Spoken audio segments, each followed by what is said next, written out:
What's the divorce rate now? 60%? 50 or 60. Okay, that's if you're married. So what must the failure rate be for just a relationship?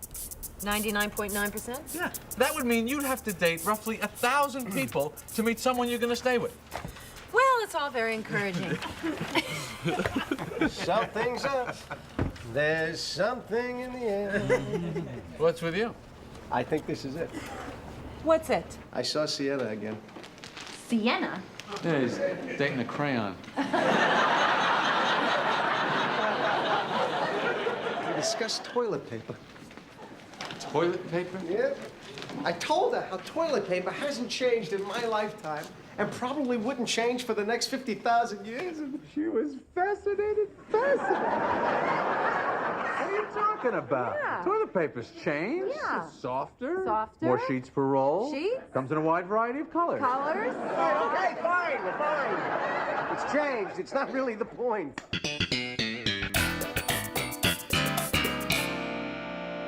The journey of someone coming in the room with an idea for something and then saying, yeah, that sounds good, let's do that. And then it going into an outline form and then a script form and then a read-through and then a rewrite and then a rehearsal and then more rewrite, more rehearsal, and then a shoot night and then an editing process and then finally going on the air is essentially an off-road egg race where you carry the egg in a spoon. And it's broken terrain and it's hills and it's ruts, and that's the race to see. And you have to run because you've only got the 4 days to shoot it, and the editing is just as maddening and hectic as the writing was, as the rehearsal was, as the shoot night was. As every process along the way, there's never a chance to go, what do you think? Perhaps we could do something a little more tender. You know, you don't have any of those moments. It's literally running with an egg on a spoon. I would go through my day. Now, all of a sudden, I'm programmed to now only think in terms of this show. So I started to write down whatever thoughts and ideas I had into a little notebook. I remember Larry having a notebook with this funny thing, this funny thing, this funny thing, this funny thing, and saying, okay, I can take from page 12 and this and that. And it becomes of a piece. And I think a lot of the ideas actually predated the show. The show is just a vehicle for those ideas to get out of the notebook. What made a successful episode was how funny the idea was. It's just these things from your life that were just so funny that you could see 3 scenes in it right away. We would come in the first day of a new season and hopefully come in with a list of ideas that would be 2 or 3 sentences max. And they could tell immediately, like, yes, that's an episode. They knew they were talking to odd guys. You know, Larry and I were odd guys. So they wouldn't come in, they would come in and pitch, and obviously some things would hit and some things would miss, but they never thought, this is too crazy for these guys. Nobody would think that, because clearly we were capable of just about anything. Is it? Could it? Could he have? It is! Puppy peed on my sofa!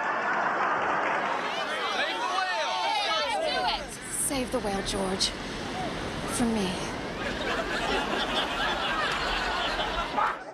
How do you wear these things? Look at that. They're bagging up, they're rising in, and there's nothing holding me in place. I'm flipping, I'm flopping. How come I didn't get a Christmas card? Everybody else got one. Jerry got one. Kramer got one. I thought we were good friends. I don't get a Christmas card. I don't get it.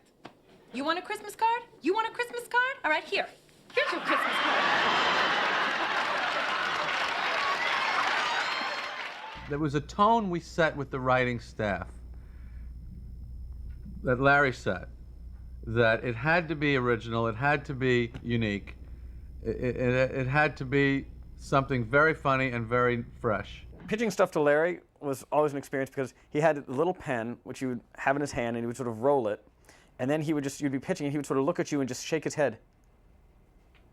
like this. Like this was, like literally you were speaking the gibberish, not even good gibberish, not even interesting gibberish. We had this thing where Jerry was dating this very exotic South American woman who worked at the UN. Right. And she kept saying, you know, and he could never spend time with her because like, oh, there's a big mess on the floor of the UN. I have to run over there. And it turned out she was the cleaning lady at the UN.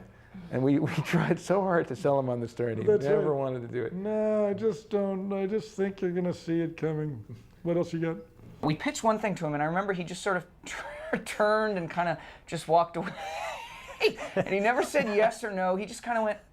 I think the no was implied. Yeah. I remember somebody coming in and pitching me an idea at one time, and I'm saying, no, I don't think so. And the writer said to me, but we've done this so many times before. And I went, that is not a point in its favor.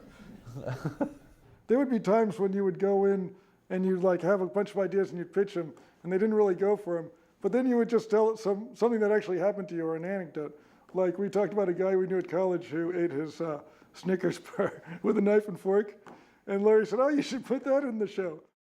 It was best to get the two of them together because every once and again, Larry David would say, I like that. And after a week of work, Jerry, for the first time, would hear an idea saying, haven't we done a variation of that? And inevitably, Larry might say, yeah, I guess you're right. Forget that. Larry and I just had that great cross filter. If both of us kind of related to it in some way, it seemed to work. The greatest feeling was when you're pitching to Larry that every once in a while, Larry would put his finger up and go, or, and then you would just sort of sit back because a lot of times just getting him invested in the idea, and as soon as he hooked into it, then he could see where it was going before you could a lot of times. We couldn't wait to like pitch him stuff, and we'd be stuck the first day, like, well, maybe if we tell Larry this will make it funnier, and he always did. You needed Larry to finally approve all 4 stories. Then the trick is, once you've gotten those stories approved, is turning those 4 stories, which are really just the germs of stories, into a script. They would try and get going on a script, so, you know, we knew we had 5 or 6 going at one time. Everyone was in their own little rooms, and it was like a whole bunch of people doing a whole bunch of individual studies. And everyone would sort of wander around. It was like a hospital for comedy stories, and how's your patient doing, how's your patient doing, how's your patient doing? And you'd sort of talk about, I don't know, I've got a first act, but I think the second act is dead. And if you could deliver a pretty good first draft, you know, they were happy. And then from the first draft, Larry and Jerry would go in and work on it. Larry and Jerry shut the door for like 3 days when they decide they're going to do an episode, and they sort of do their rewrite of it. They would sit in the room and they would act it out and read it. I knew that Larry and Jerry were behind every script that was written. Larry and Jerry working together and really working out the script took place behind closed doors. We weren't privy to that, but every so often we'd get a buzz on the phone. It would be okay to come in and get more pages. And I'd say probably one of my just biggest internal thrills of typing the first draft or the rewrites of Seinfeld was when something would just catch me funny and cause me to laugh out loud. And Larry and Jerry would just bolt out of their room because they wanted to know exactly what would make the writer's assistants laugh. Usually we would film 2 shows in a row and then get a week off. The first week we would film on Tuesday night. The Tuesday schedule was great for our show from a rewriting point of view because you really can use your weekend effectively. Then we'd have Wednesday, Thursday, Friday, and Saturday to write a show, cast a show, and get sets started in order to film the following Wednesday. They would run down the entire episode scene by scene.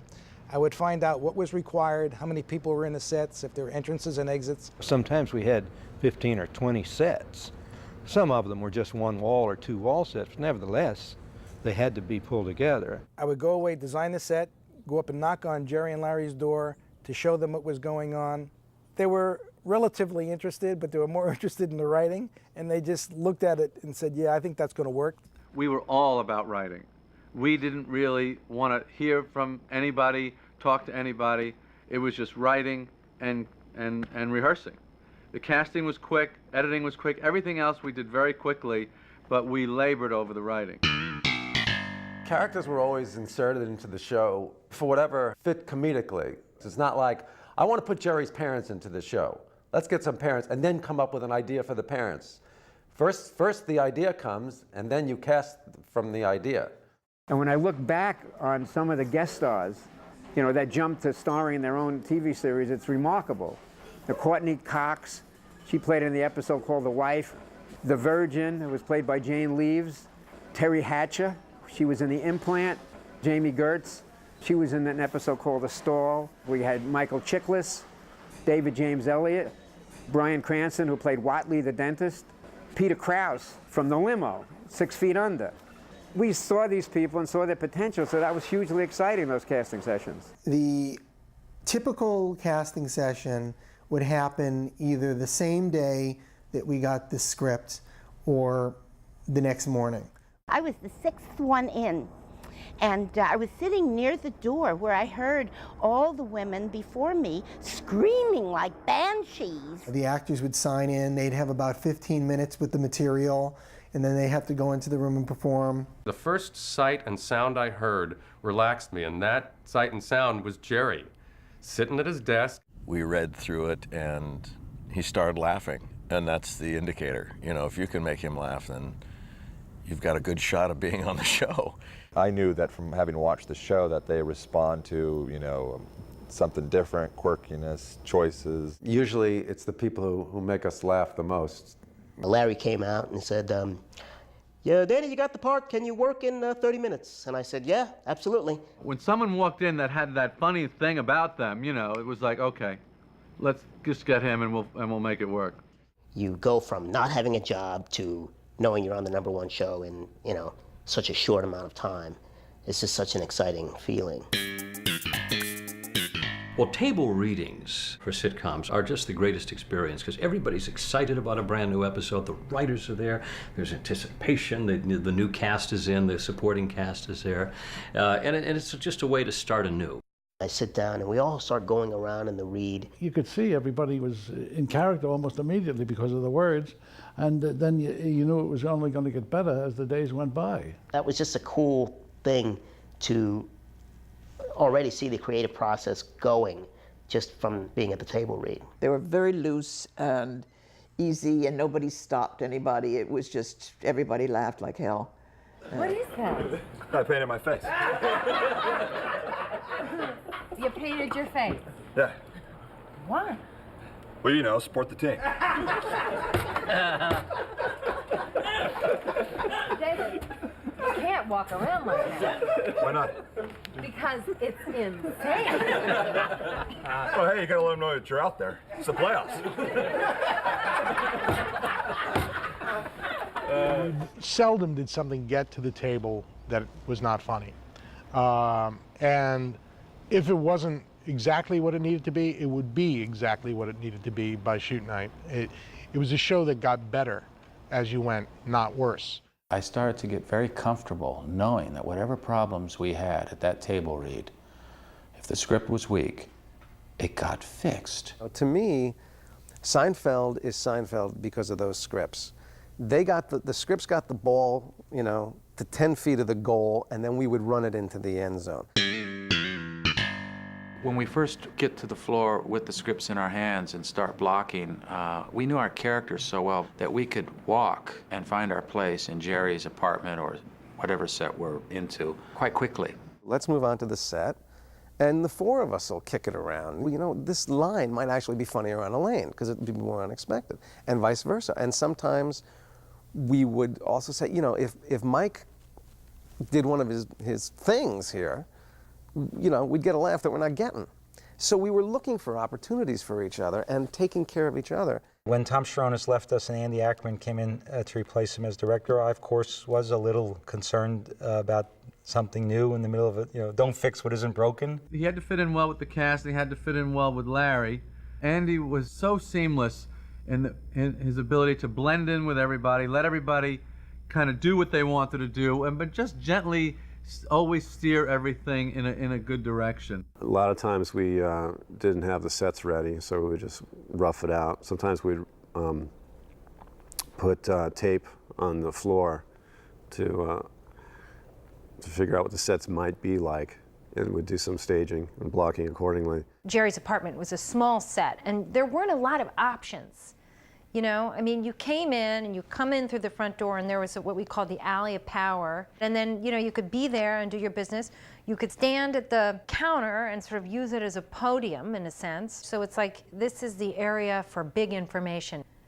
That's what the alley of power seemed like to me. I was so fascinated to sit in the bleachers and watch the four of them work. Well, let's try this, let's try that. There was also an energy thing. Jason has a very crisp energy, and it's very dense, it's very explosive. Michael has a lot of energy too, but it's very different, and then Julia's energy and mine, they're all kind of different highs and lows, but they really balanced off very well. They could really pull a lot of humor out of places that none of us saw. We would have a run-through 2 days in, really, just to let the writers see what we're doing. And we were always surprised that first run-through, what they had done with the script. Larry would come down and take a look and see what needed help. We didn't really get very many notes unless the scene was completely going the wrong way. And he and Jerry would go back and do another pass. Sometimes after a run-through, I would see Larry run back to his office. He would run, you know, to do the rewrites. And then Jerry would come back and they would, you know, work into the night and rewrite every script. The hardest part was to rehearse all day and then write after that. Revisions would start coming in, the different colored pages. And so the script every day got altered. If you were trying something in rehearsal and it wasn't in the script, Larry would have to approve it. You'd want Larry to think it was funny to keep it in. When the notes were being given, the heads were kind of focused on him. He was solely focused on making a funny show. So that was what he saw and zeroed in on all week. And if things got in the way, he would bat them away ferociously. He would come in right on you and just say, here's the line. No, try it just a little differently. It'd be right in on you. And you realize the intensity. He just saw it in his head. He would stand there and watch something and go, that's funny, that's good, that's funny, that's good, that's funny, that's good. Okay, wait, that's not funny. Wait, delay yourself 3 seconds. All right, try it. Okay, now it's funny. You know, and then let's move on. Okay, let's go to, you know. And he would just, it was like a machine, actually. Jerry had to concentrate on what he was doing, you know, but Jerry's eye also was there. I mean, Jerry wouldn't miss a thing. Between Jerry and him, back and forth, they had one sense of humor that was parallel, and it was very interesting. It felt like sort of the inmates running the asylum to a certain extent. I mean, you know, there was always this feeling like, can we get away with this? The network pretty much stayed out of it. They let Larry and Jerry do the show they wanted to do. Later on in the life of the Seinfeld series, we never really had advertiser issues or real content issues. The show's audience was so supportive of the material that I think it was that was the reason. We sort of worked the censors the way a coach works the referee. And in that we'd make a big stink about stuff to get them to give in on other things that we really wanted. So,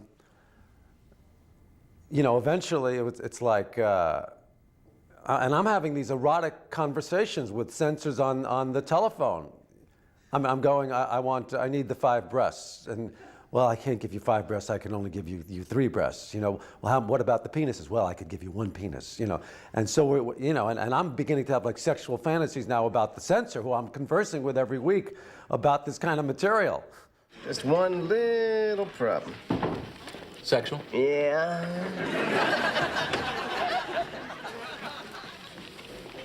Well, I've never really felt confident in one particular aspect. Below the equator? Yeah.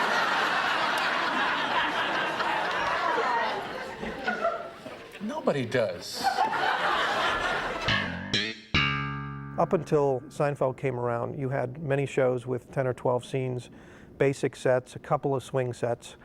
Even to this day, a lot of shows do that. But at the time, when Seinfeld started cranking out 30 scenes and 20 swing sets, and the massive amounts of exterior shooting that went on and stunts, it really was cutting edge. Very frequently, we would read it, and decide to make it a block and shoot show. We're no longer a 4-camera operation. We're now a single camera film shoot. And we would abandon the audience. The template for Seinfeld was short, quick scenes. Very few scenes lasted more than 2-3 pages. So scenes were constantly changing. In the same episode, we'd be shooting New York Street. We'd be shooting scenes in New York with a second unit. We'd be shooting off lot. We'd be shooting on 2 or 3 stages on the lot. We did a lot of blue screen, where with a lot of digital effects of car driving scenes, and we did trucks and planes and all kinds of different blue screen scenes. That takes a lot of work to set up 6 different scenes that are not on stage, plus do a stage show in front of an audience. It's a production issue that the average fan wasn't aware of, but I think they appreciated.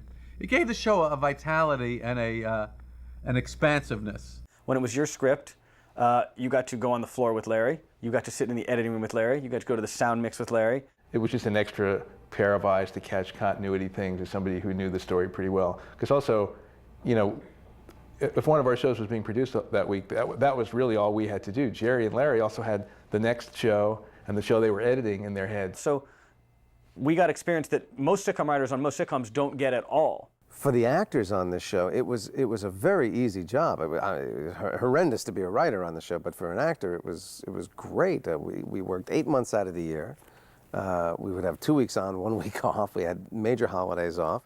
Whenever we would go in on a Wednesday and the script didn't work and we were let go, it was like, oh my God, I get to go home and see my boys. So I always saw my kids. I was home at night. I had weekends. I had the same vacations with them. It was actually great.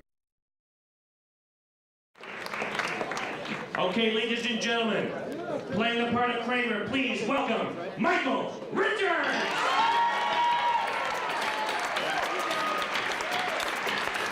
Playing the part of Elaine, Julia Louis Griffith! Playing the part of George, Jason Alexander! And playing the part of Jerry, please welcome Jerry Seinfeld! My very favorite part of doing the show was that every week before the show would start, Jerry would warm up the audience. Hi, how are you? Great. Now, let's just talk about the name Bobbin. Just the name. Just before the warm-up guy would announce the cast, and we'd come running out and say hi to everybody, we somehow formed this thing that we called the Circle of Power. Oh yes, the Circle of Power. The Circle of Power was when the cast would get together before every show. It was the 4 of us behind Jerry's bathroom door, and we just kind of huddle up. We'd put our hands on top of each other and go, yeah! Like that. Yeah! It was a ritual. We never didn't do it. I don't know what it meant. I don't know if or how it helped. There was a superstition about it. Just made us feel like an ensemble. The true force of an ensemble, about ready to unleash the story for that week. A lot of times doing stuff in front of an audience, you would just get amazing performances. When the lights came on, they just pushed it up to the Mount Everest. Michael especially Michael responded to the thrived off audience. He absorbed it. The Seinfeld taping is definitely has a different pace to it than other sitcoms I've worked on. We would manage to have about a third of the show left when we would bring in the audience on a Wednesday night. More times than not, we would pre-shoot without an audience, probably outside on Monday and Tuesday, and then we'd have the audience on Wednesdays. And usually what we would call our walk-in talks, where the guys would be walking down New York Street having a dialogue. We would perform that. Literally, the guys would walk in front of the audience back and forth on stage and reenact the scene that way. Or when they're in a car driving, we would just set up a couple folding chairs and the actors would have at it.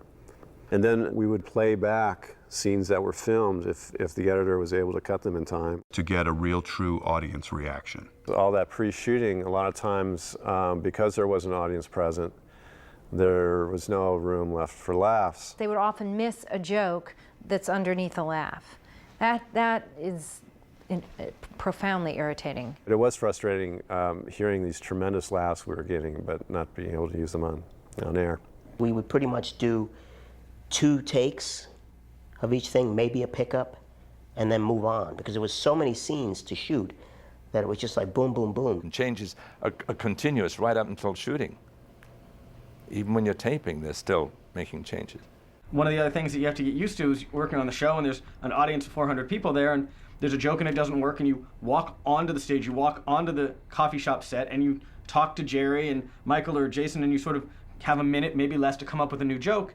Then you turn around and you realize there's 400 people watching you work like that, and then you go back and you sit in front of the monitor and you hope that this one works. It was constant listening and seeing if things were right and changing them all the time. They got that audience in, they shot the show, and then they got the audience out. And it was a really fast-paced, fast-moving show, just the way the show plays on TV. We would always go back to the office at the end of each shoot night. Drink brandy, smoke cigars, pat yourself on the back. Larry had a big board, a bulletin board, that listed every episode. And then there would be a ceremonial crossing out of the episode on the board. So at the beginning of the season, you know, there's like 22 episodes, and it's a long way. It's, oh my God, we have 21 more episodes after the first one. You know, each one of these seasons was such an arduous journey, and you felt like, well, you're a little closer to getting through it. We would always, after the shows, go to Jerry's Deli, which is down the street from the studio. Jerry's Deli on Ventura Boulevard, had to go there, had to get the egg cream. We would drink and eat, and it was very celebratory. There was the same table, it was a round table out in front. And ultimately that table was named after us. There was a plaque put up at that table. Jason and I always went, and Jerry and Larry, and a lot of the writers, most of the writers would come. And we would usually trash each other and the guests of the week and, you know, rehash funny little moments. The main thing was everybody going around the table talking about what was their biggest regret of that episode. Everything was kind of dark, you know. And it was really the only socializing we did. Michael sometimes came and he sometimes didn't. I never went to those. I was too tired and wanted to get my beauty rest. They'd be sitting up at night, you know. I know there was a circle there, but everybody knew that if I wasn't there, that was part of the circle. We developed a ritual of ordering from the menu as if we were upping the ante at a poker game. Everybody was like, I'll see your turkey pastrami and raise you, you know, lox, eggs, and onions. The order had to sound good. The criteria was it had to sound good when you say it. It had to make the rest of the table go, whoa. Didn't see that on the menu. People would be ordering just indigestible stuff, considering we were starting at 1 or 1:30 in the morning. I do remember Jason ordering the Reuben a lot of times and walking out real slow. That Reuben would put a hurting on him. And I ate this thing, and I remember driving home and racing Jerry. He's in a Porsche and I'm in a Toyota. Racing Jerry, and as we were going over the hill, I could feel my heart giving out. It couldn't move this sludge through, and I said, this stupid ritual is going to actually kill me. And then a lot of times, Larry Charles and I would risk our lives on Laurel Canyon afterwards. I don't know why. I would give him a head start. I always had my Porsche, and I knew Laurel Canyon. I knew every pebble on Laurel Canyon because I would go over it back and forth every day, every day, every day. And I was quite expert at driving it at an insane rate of speed. And he had a Saab, which is a good car, but it wasn't as fast as the Porsche. And I would give him like a 3-minute head start. And then I would drive. I would risk the entire series, my whole life. For what reason, I don't know. And he would see those taillights coming behind him. And I would catch him by Sunset Boulevard from Ventura to Sunset. And I would run him down like a madman. And for some reason, that was a way that I guess I got some of the got some of the energy out of that week. And poor Larry, you know, I would say, go ahead, drive as fast as you can, but I'm going to catch you.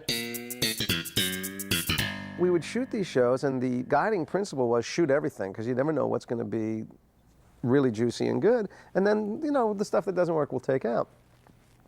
Then we wind up having to take out, you know, 5, 6, 7, 8, 9 minutes of material in any given episode. That's pretty tough to edit that much time out of a show. And usually I would think, I'm just going to call NBC and see if I can get some extra time. But you never could. They don't have any time to give. I was in every room, from the writing room to the stage, to the editing room, to the rewrite, and I knew what the original intent always was. And we always used to joke, I mean, you would really kill yourself twice. You would just batter yourself to come up with all of this material to build a 29-minute show, and then you'd sit in the editing room going, God, how are we going to cut all of this good stuff down to 22.5 minutes? So you just had to get the shows down to time or make it an hour show. But usually you can, if you work hard enough, you could do it. The show lived and died by the stories because in the end, when you're cutting from 29 minutes to 22.5 minutes, you're cutting a lot of the jokes anyway. The editing process can be a very painful process for an actor and a writer too. And so that was always a bit of an ouch. I can't recall, though, a specific instance where I really felt like we had compromised an episode. I mean, we were trying, obviously, not to do that, but I mean, there's so much good stuff that hit the floor. I used to say that each season was a transatlantic submarine voyage, that you would load up the sub with all the supplies. We would do pre-production, we would come up with outlines and story ideas and get as much stuff as we could in advance. But once that we shoved off and we were out into the ocean, you quickly went through your supplies about a third of the way, and then you were just started eating each other to get through the season. There's always part of you that's thinking, what am I doing? For the money, you could go do any other show and be home with your kids at 7 at night.